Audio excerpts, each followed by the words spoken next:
to say, I do remember that first game being quite slight. I was. I remember early '90s. Who was a big, who had a better body between you and Cooter? Look, I was quite skinny. You want to actually answer that question, Mil? Definitively? Or Cooter? Look, he probably eventually had a better body than me, but he used me as a template, right? Yeah. So that was, he copied me, but I forged the way for him.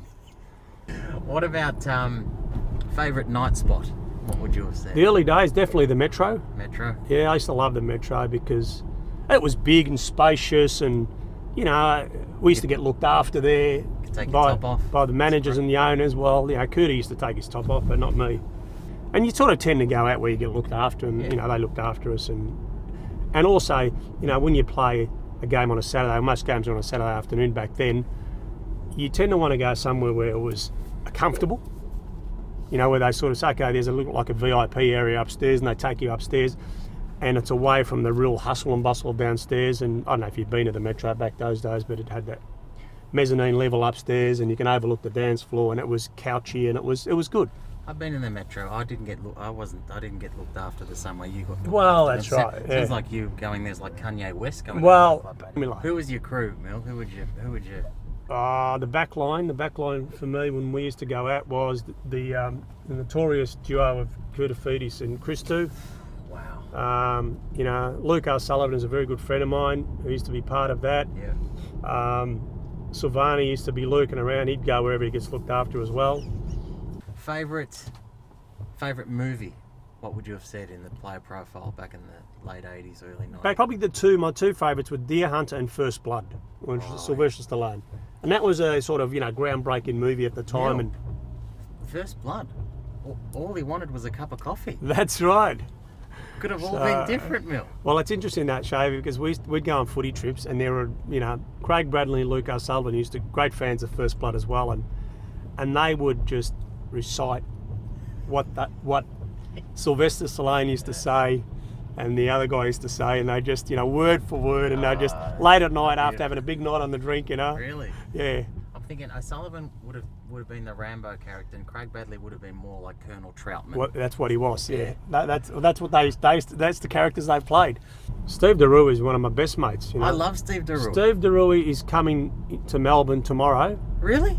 He's coming to Melbourne tomorrow. His 50th birthday's coming up. How does he look? And we're going out Saturday night with him and Jamie Dunlop, right? Steve DeRue is one of my best mates when he was here, right? He's looking all right. He's in good nick. Big grey, but he's in good nick. You're saying that this Saturday night, you, Jamie Dunlop, and Steve DeRue are out on the town. We're out. Oh my God. We're out on the town, because we were great mates back then, and people forget his matchups with Mullane, Mil. Oh, Steve DeRue. Look, there were a lot of people in Carlton's, and this is the thing about having a club so powerful like Carlton's been. There are people that have come and gone through the club who've probably played 50, 60, 70 games, who've been great players, and probably would have been 200 game players at any other club. Yep. 1986, your first year. Yep. Brewster's last year. Yeah. And well, what are your memories of Brewster? Well, my memories of him is, and because I revered Brewster. Brewster was one of my idols, and to watch him play, and such a calm, cool player, was quiet and just a freak in what he did, and just constantly, just never got beat. Do you remember him saying anything to you, Mil? Yeah, look, I remember him saying hi. Hi, see you later. Right? Wow, that's what was, else do you need? Mate, that was better than a conversation. Brewster said hi to me. Yeah.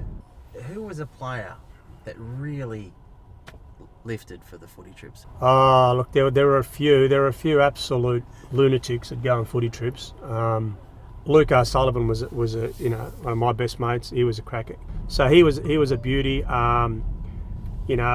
People like Adrian Gleeson, another good friend of mine who just didn't know when to go home ever on footy trips. He just would not know when to go home. We had Tommy Alvin was another one in the early days. He was the same. He just stayed out to all hours. Wow. Peter Dean was a bit of a lunatic on footy trips. He was Not, just... not as big a surprise, that one there, Mil. Yeah, I'll just Peter say Dean was a bit of a lunatic. You know, John Dorotage in the early days, crazy. You know, some of my memories go back to my early footy trips in that golden era of the late 70s, early 80s Carlton team of Jimmy Buckley and all those guys, and you know that crew was crazy. You know. How do you think Jimmy Buckley and Wayne Johnson would have gone on Twitter? Well, for starters, I don't know if Jimmy Buckley would have known how to use it, right? That's a good point. Or, but you know, Jono's quite clever, so He would have been all right. yeah, Jono's very calculating and clever. Jimmy Buckley wouldn't have cared. He would have just done. He would have put. He would have tweeted. Who knows? Who knows? At 1 a.m. in the morning, what the hell he could have put on Twitter, right? Wow. But that's, you know, that's Jimmy.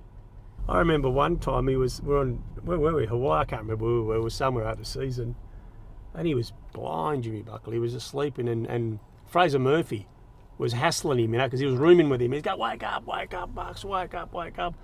Anyway, Bucks go, leave me alone. Anyway, he kept hassling him, and Bucks just got up and just knocked him out. He seriously got up and just punched him in the face. Just knocked Fraser Murphy out on a footy trip. Yeah, just knocked him out because he was hassling him. That's the kind of stuff he was doing. Wow. And Poor old Fraser Murphy. Wow. But no repercussions. No, problems. it was nothing. Oh, what'd you do that for, Bucks? So, mate, I remember watching you, and then I remember you coming back after the injury, and like you said, you'd had some good time in the gym, and you'd shaved the hair. It was iconic. You know, Well, the shaving Mil, can I just say this? Yeah. You're a beautiful man. Yeah, thank you very much. You're a good judge. But, you know, the shaving the hair thing was funny because the blokes at Carlton, like my teammates that I looked up to and idolised, were telling me for a few years before that, I said, get rid of that, because I had the tufts of hair. Remember the tufts of hair I had? I looked like Don King, right? And they said... Don King? Yeah. I was going to say, do you remember a wrestler called The Missing Link? Yeah, I do. Yeah. I thought, you always reminded me a bit of him with that in the old days. And you know the funny thing, when you got those few little hairs, you want to keep those few little hairs, and I look back and thinking, what was I thinking, right? Well, you look it's such a good look for you now. So I remember then players saying, Mil, just get rid of it. I said, all right. And then one night before an exhibition game in London, we used to play those games in London, Yeah. I went around to a mate of mine who I grew up with as a kid, who was a hairdresser. And I went to his place that night and I said, take it all off. So he shaved my head that night. So I turned up to the airport with no hair, and the teammates just went ballistic, just raw when I walked in there. And I never looked back since, right? Good decision, Mil. Best decision I ever made, right? Did you play in the Battle of Britain? Yeah, I played that game. The Battle of Britain is almost as interesting to me as the 95 Granny, but what are your memories of the Battle of Britain? For a young kid, I would say it was a bit intimidating. Yeah.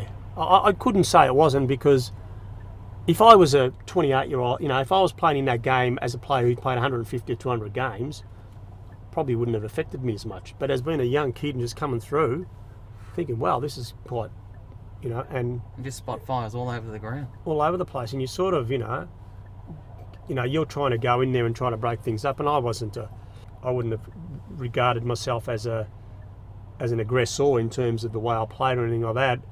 And, you know, I was more of, you know, diffuser of things where, you know, some players, you know, the Jimmy Buckleys and the Reece Joneses were probably more into that. So it was difficult, you know, to come from a background where you sort of loved your footy and you played your footy, and all of a sudden you're confronted with this, and how do you deal with this? Do you go out and do you knock someone out, and is that the way to go? And I was a bit confused as to what to do, really, you know.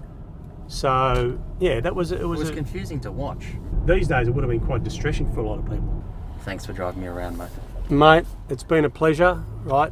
As I said, you know, I love the club, and, you know, anytime I've got a chance to sit down and reflect on my good times and my, you know, glory days, you know, I love to. So, as I said, you know, the club's always going to have a special place in my heart. I will finish with this. Yep. Please say hello to Steve DeRui for me. Oh, I certainly will. I'll be seeing him Saturday night, I'll tell him. We'll be having a great night, and we'll be reflecting.